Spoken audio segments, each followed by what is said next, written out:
Bonsoir, bienvenue à l'émission DH à la portée de tous. Tous les droits de l'homme à la portée de tous, l'émission qui est diffusée par votre chaîne préférée, RDCE, est une émission d'éducation aux droits de l'homme et du civisme.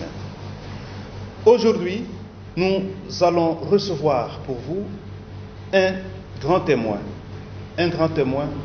de la situation, de l'évolution de la démocratie et de la situation dont notre thème des questions de détention préventive longue et excessive. C'est avec lui que nous allons parler de cette émission. Nous allons suivre d'abord un élément, c'est le point de presse de la MONUSCO, et après nous allons décortiquer notre thème qui est le contrôle systématique de la légalité de détention par le parquet. Lui, c'est M. Kabeya Olamba, alias Palmer Mukishi, que nous recevons. Bonsoir, M. Palmer. Bonsoir, Maître Henri. M. Palmer, ou Mikishi, ou Kabeya Olamba, il est un membre du mouvement citoyen Filimbi. Et avec lui, nous allons passer en revue quelques questions importantes d'actualité. Nous allons prendre d'abord cet élément de la MONUSCO. Eh bien, c'est ce qui a été au cœur de la discussion. Faisant les comptes rendus de l'actualité des Nations Unies en République démocratique du Congo ce mercredi 5 mai, devant la presse, le porte-parole de la MONUSCO a indiqué que son organisation estime que la décision de l'état de siège prise par le chef de l'État Félix-Antoine Tshisekedi Tshilombo est souveraine, tout en promettant que la MONUSCO, avec les agences des Nations Unies, vont étudier l'ordonnance en profondeur et fera part aux autorités en temps opportun et de manière constructive de leur observation. Utilisé pour ramener la stabilité et la sécurité, donc c'est évidemment une décision souveraine qu'on respecte. C'est effectivement une décision qui peut avoir des implications pour l'assistance humanitaire, pour certains droits, et donc, encore une fois, nous on va s'engager, comme l'a fait la représentante hier dans sa réunion avec le président, d'une manière qui est à la fois constructive et vigilante, pour soutenir les efforts de sécurité du gouvernement congolais dans son ensemble. Nous sommes évidemment déterminés à soutenir autant que possible toutes les solutions qui peuvent être trouvées dans le respect des libertés fondamentales. Et nous sommes vraiment engagés à faire en sorte que notre soutien permette à l'armée congolaise et à la police et plus largement à l'État congolais de gagner cette bataille contre les groupes armés. Merci pour cet élément. Monsieur Palmer, vous avez aussi un commentaire par rapport à ce que nous avons de suivre à propos de l'état du siège.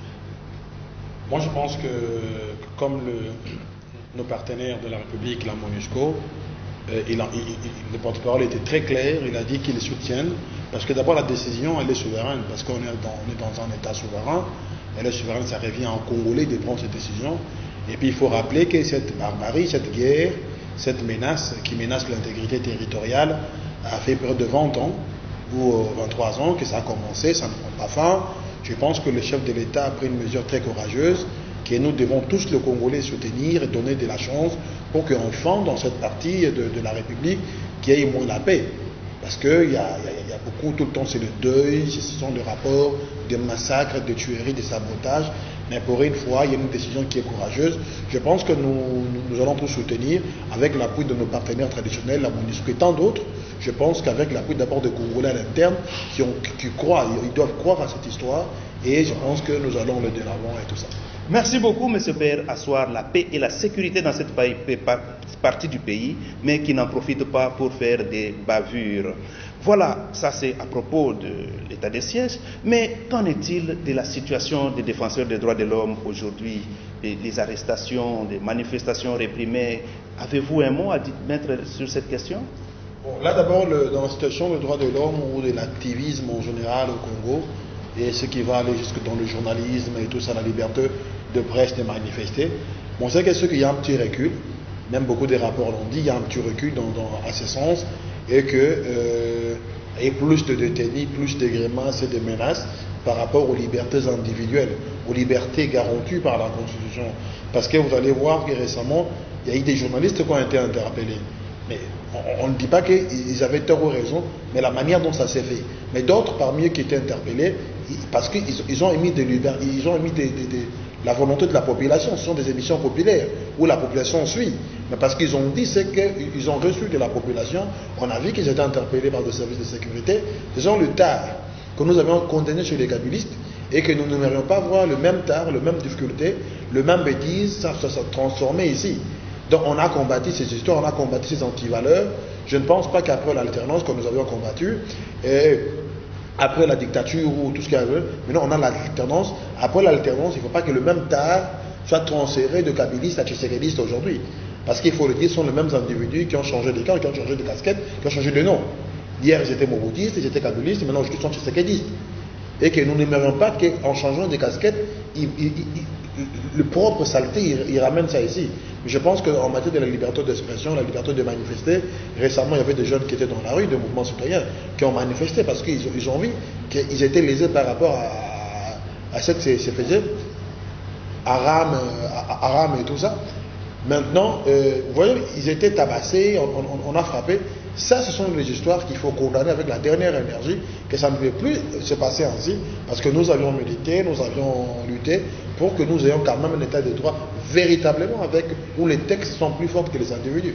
Oui, merci. Il y a des réseaux d'ONG à Kinshasa et en province qui ont parlé de plusieurs cas des défenseurs des droits de l'homme qui ont été touchés, leurs droits donc atteints, et c'est notamment même des cas de meurtre. Il y a des gens qui sont morts à l'est du pays, qui ont été tués tout simplement parce qu'ils ont voulu mener des démarches de plaidoyer pour que l'on adoucisse les mesures par rapport au port des masques, des choses comme ça. Et même à Kinshasa, il y a eu des gens qui ont été tués parce qu'ils n'avaient pas porté les masques. Là, ce sont des bavures, et tout ce qui a souhaité que les défenseurs des droits de l'homme soient considérés comme des citoyens responsables, qui se comportent aussi de manière responsable sans violence, et que leurs revendications soient prises tout simplement en compte et non pas les réprimer. Voilà, nous entrons maintenant dans notre thème du jour.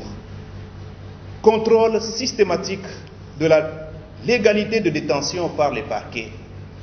Monsieur Palmer, nous devons avant toute chose féliciter aujourd'hui les membres du gouvernement qui ont prêté serment et qui ont pris le pouvoir. Ils ont fait des remises et reprises.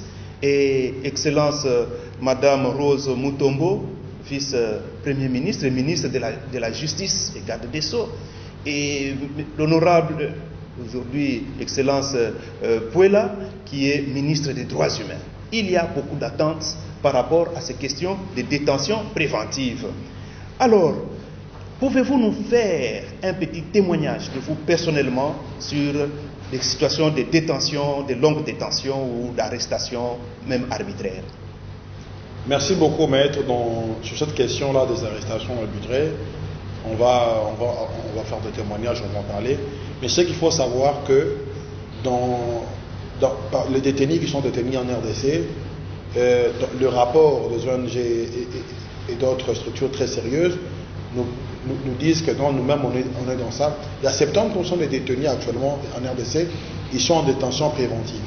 70 à 75% de détenus dans toute l'étendue de la République, ils sont en détention préventive. Mais pourquoi beaucoup de gens ainsi sont en détention préventive? Avant que je commence mon témoignage, parce que le ministère public, les magistrats et tout ce qui va avec, ils se croient qu'ils ont un pouvoir illimité, ils se prennent pour des petits dieux, ils ont des pouvoirs excessifs. C'est pour cela que nous avions des gens qui ont des pouvoirs qui sont de détention prolongée, voire même qui partent dans les années. Moi-même qui est devant vous, devant ces caméras, moi j'ai été arrêté le 23 décembre 2017 parce que j'étais membre du mouvement citoyen Filibi, où je suis membre jusqu'à actuellement, jusqu'à ce jour quand je vous parle. À l'époque, ils nous ont arrêtés parce qu'ils pensaient que nous étions en train de mobiliser et de rébeller la population pour réclamer des élections. Ce qui est très sûr que nous avons mobilisé la population congolaise pour que nous ayons des élections dans le délai légal dans la loi. Parce que vous vous rappelez qu'on devait avoir les élections en 2016 et que jusqu'en 2017, il n'y avait pas d'élection. On avait fait beaucoup de manifestations avant, Kabila dégage et tout ça. J'ai été arrêté, je suis en civil, je n'ai jamais aspiré à être militaire, mais j'ai été arrêté, j'ai été conduit à la DEMIAP. Dès là, je suis resté pendant 3 mois et 3 semaines. Je suis resté pendant 1 mois à la DEMIAP toute nue.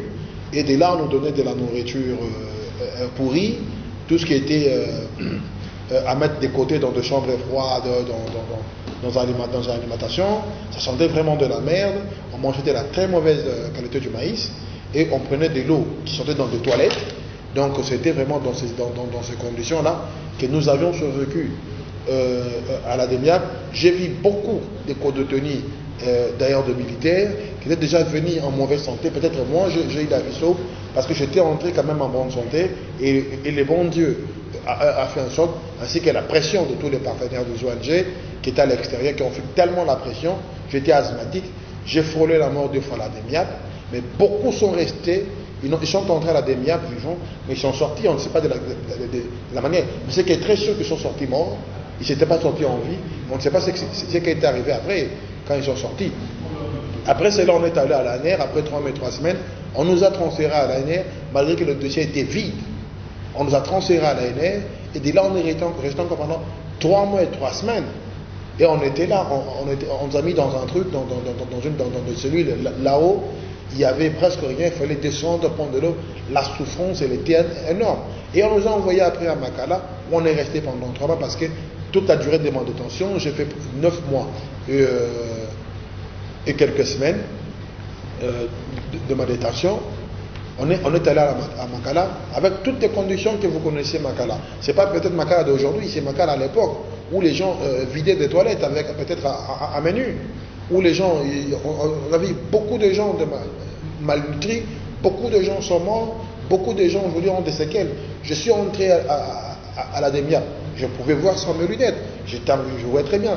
Mais aujourd'hui, on est conditionné à voir avec des lunettes, à imiter les numéros à chaque fois, parce qu'il y avait de l'obscurité à l'intérieur, on ne savait pas. Et quand on est sorti avec la lumière, les yeux, on ne sait plus voir sans lunettes. Et il y a des problèmes de santé, des dommages. Jusqu'à présent, nous avions des dommages de santé parce qu'on n'a pas assez de moyens pour se faire soigner, pour faire le check-in absolu.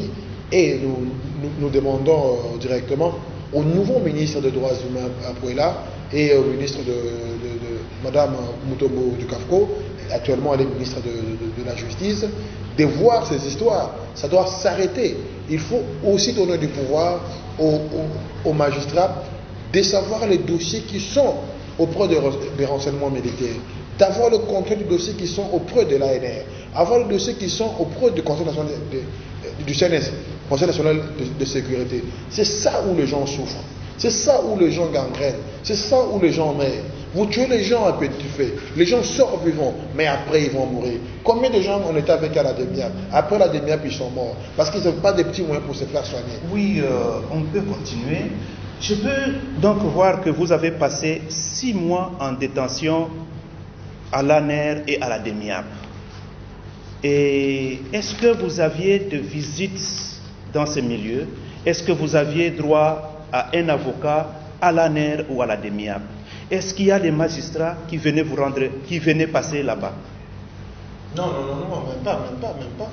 À l'ANR, il y avait, à l'ANR, vous aviez Galev qui faisait sa petite tête et sa grosse tête de nul. Il y avait Galev. Non, là, il ne faut pas parler des petits dieux, grosses têtes, non. Ce sont des problèmes très importants, de très haut niveau, oui, et on doit le dire avec beaucoup de courtoisie, pourvu que les choses changent. Oui, il permettait. À l'ANR, il y avait Galev, ça ne permettait pas. L'ANR, on ne permet pas donc, que les avocats entrent, ou les magistrats, et même la famille. Ni à la DEMIAP, ni l'ANR, la DEMIAP, vous n'avez droit à rien. Il n'y a ni visite, ni médecin, ni magistrat, ni avocat, ni membre de la famille, ni vos proches. Ok. Personne n'arrive. Merci. Je vais lire avec vous ce qui est écrit dans les recommandations du Comité des Nations Unies contre la torture. Dans ces recommandations, il est dit, là c'est au point 17, l'État partie devrait veiller scrupuleusement au respect de la réglementation relative à la détention préventive. et limiter l'application de cette dernière à des circonstances exceptionnelles et à des périodes limitées, eu égard aux principes de nécessité et de proportionnalité. Promouvoir le recours à des mesures de substitution à la détention préventive, conformément aux règles de minima des Nations Unies pour l'élaboration de mesures non privatives de liberté. Veiller au contrôle systématique de la détention préventive par le parquet. Et plus loin, on dit réviser son cadre législatif et sa pratique afin que toutes les arrestations et détentions, y compris celles qui sont sous la responsabilité d'agents de l'Agence nationale des renseignements, soient soumises au contrôle de l'autorité judiciaire. Voilà les recommandations du comité contre la torture. Nous revenons à vous parce que nous voulons échanger. Vous êtes un activiste, vous êtes sur le terrain, avec l'espoir que nous aurons les autorités judiciaires pour nous dire aussi un mot et d'autres responsables. À votre niveau, pouvez-vous nous dire, selon vous, pourquoi les gens peuvent être arrêtés pendant 5 ans et être libérés sans aucune forme de procès? Vous êtes suivi dans un procès au tribunal de grande instance de Gombe où M. Nzei et vous-même, vous avez saisi la République démocratique du Congo par rapport à ces questions de détention préventive. Quelle idée vous avez? Pourquoi de longues détentions préventives jusqu'à 5 ans et après on libère la personne sans qu'elle ne soit même jugée? Moi je pense que nous devions avoir beaucoup de réformes dans le secteur judiciaire. Il faut que nous ayons des réformes et aussi essayer de digitaliser ou de numériser le secteur. Parce que aussi essayer de contrôler plus le ministère public et le magistrat. Il faut vraiment le contrôler à un certain niveau.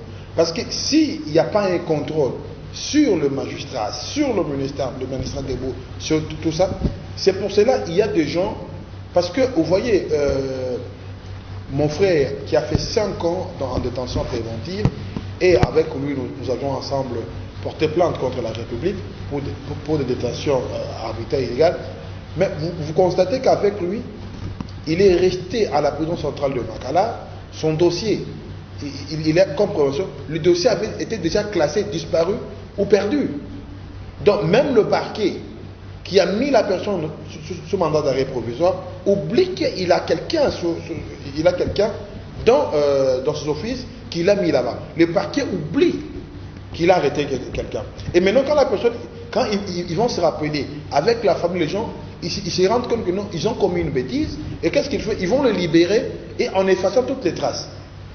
Il faut que les tels actes soient vraiment condamnés. C'est pourquoi nous avions, ensemble avec l'AMI, nous avions porté plainte contre la République et que nous puissions avoir gain de cause. Il faut que la République soit condamnée, même à titre symbolique. C'est très important. On ne veut pas seulement qu'on condamne la République pour avoir de l'argent, non. Même si on condamne la République à titre symbolique avec $1, parce que nous voulons que les genres de situations, les genres de problèmes ne puissent plus se répéter demain. Et que quand un magistrat, il est devant le dossier, il sache que non, ce sont les êtres humains et que je dois faire rapidement. S'il faut le condamner, on condamne la personne pour une durée bien déterminée. S'il n'a rien à faire, on le décharge et puis on laisse partir à l'extérieur.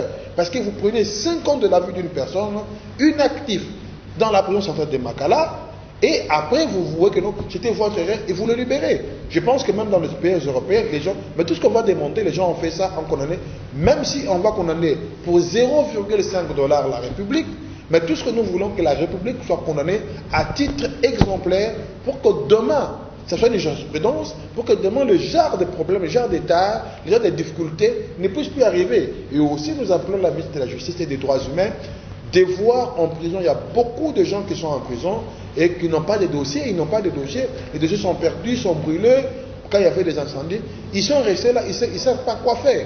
Il faut se pencher sur des cas pareils pour voir qu'est-ce que vous pouviez faire pour que ces gens retrouvent la liberté, parce que l'arrestation, c'est pas la règle, donc c'est l'exception. Mais Monsieur Palmer, peut-être que vous ne savez pas que par le passé, je ne sais pas encore aujourd'hui, il y a des services de sécurité comme l'ANER, la DEMIAP. Il y a aussi le Conseil national de sécurité qui arrête à de longues détentions préventives. Vous avez aussi entendu parler de l'affaire Ngezayo, Oui. où des personnes arrêtées, plus de 100 à Goma et transférées à la prison de Makala et à la prison d'Indolo, mais le dossier traité par un magistrat, mais pour le compte de la commission nationale du Conseil, de la commission d'enquête du Conseil national de sécurité. Qu'est-ce que vous pouvez dire par rapport à cette façon de traiter le dossier? Nous pensons que malgré la sécurité du pays, la sécurité et cette fragilité, ce qui se passe à la partie est de la République, mais il n'est pas bon et que les dossiers soient gardés aussi longtemps. Je pense que ce sont des OPJ, même au niveau du Conseil national, à l'ANR ou à la DEMIR, ce sont des OPJ, ils n'ont que 48 heures. Dépasser ces délais, ils doivent remettre le dossier effectivement aux mains du parquet. Et que le parquet doit se saisir du dossier. Et ces gens-là doivent avoir accès à leurs moyens de défense. Ils doivent entrer en contact avec leurs avocats, leur famille, pour préparer leur défense. Vous ne pouvez pas avoir des gens pendant 6 mois. Ils ne sont pas de cette ville de Kinshasa. Vous les transférez de Goma à Kinshasa. Et pendant 6 mois, ils sont à la charge du conseil. Et le conseil est occupé à autre chose. Et ces gens-là sont abandonnés. Là, nous condamnons énormément et nous pensons qu'ils nous écoutent. Ils doivent rapidement trouver une solution pour ces Peut-être que les décisions ne peuvent pas être à la charge des conseils. Le conseil il a besoin de son argent, peut-être des ONG, peut-être des humanitaires et de la prison elle-même qui n'a pas suffisamment de moyens.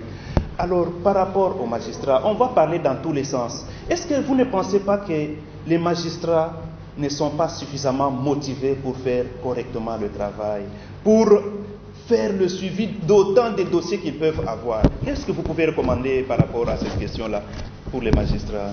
D'abord, en ce qui concerne les magistrats, il faut aussi que le gouvernement... Il y a une part de l'État congolais et l'autre part, c'est eux-mêmes aussi. Tu vois, quelqu'un a dit à un certain temps ici que les magistrats sont les gens des 3V, veste, villa, voiture. C'est presque vrai. Parce qu'ils veulent aussi vivre au-dessus de leurs moyens.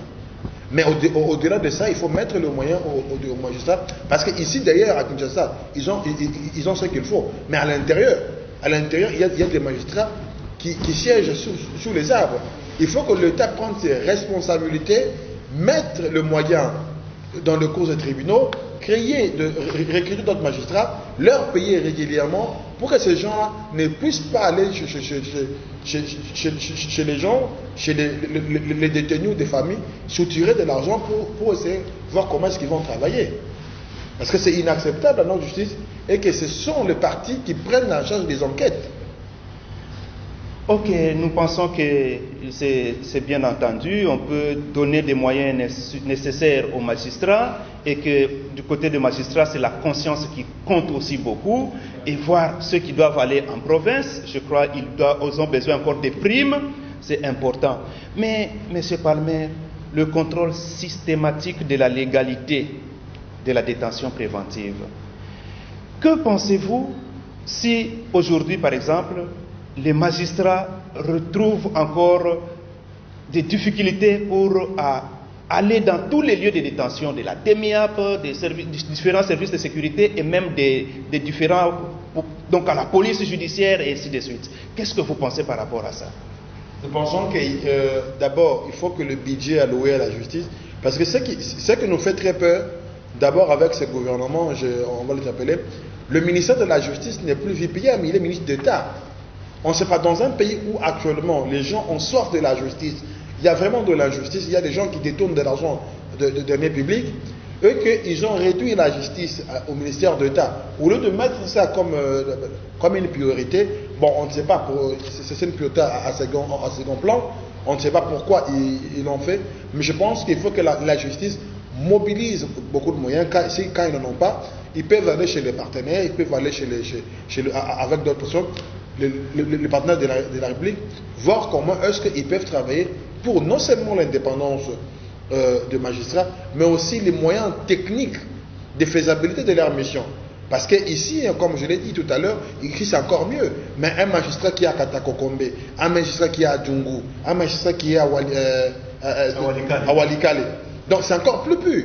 C'est encore à Popokabak. C'est encore plus pur. Vous envoyez un magistrat, il arrive, on nous montre l'arbre que non, celui qui est parti avant, il siégeait sous cet arbre-là. Il faut que le moyen technique soit mis chez les magistrats aussi leurs primes et pour qu'ils savent comment bien travailler. Parce que moi j'ai vu à Bandundu, comme à Mande, les gens emmenaient des poulets, des coqs.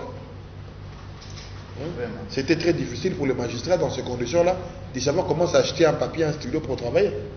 Vous avez dit que le gouvernement est mis sous le label des ministres d'État. Je ne pense pas que ce soit là le plus grand problème, parce que tous les ministères là sont prioritaires. Tous les ministères sont prioritaires et là nous insistons. Mais le ministère même de la justice, c'est un ministère clé. Si le gouvernement aujourd'hui ou le régime actuel veut de l'état de droit, je crois qu'il faut accorder beaucoup d'importance à la justice. Il n'y a pas d'état de droit lorsqu'on ne respecte pas les règles de droit, lorsqu'on ne respecte pas les cours et tribunaux. Et ce sont ces cours et tribunaux qui vont nous donner les lois et faire respecter les lois. Mais il y a une recommandation ici, dans les recommandations du comité contre la torture, je dis, réviser son cadre législatif et sa pratique afin que toutes les arrestations et détentions, y compris celles qui sont sous la responsabilité d'agents de l'ANER, soient soumises au contrôle de l'autorité judiciaire.